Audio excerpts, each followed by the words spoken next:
Только что получил не очень хорошую новость. Дело в том, что нашего соотечественника, талантливейшего музыканта Викрама Рузахунова задержали в Алмате, и его заставили дать показания о том, что якобы он взял 90 тысяч тенге за грабеж, за мародерство.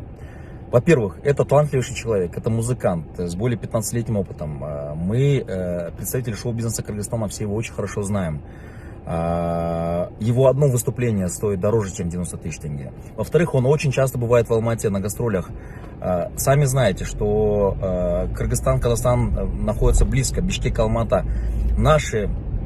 Многие представители шоу-бизнеса, медиаструктур бывают у вас очень часто, особенно музыканты. И человек просто, оказался не в то время, не в том месте, так скажем. И в-третьих, я считаю, что все-таки представители властей, представители структур МВД,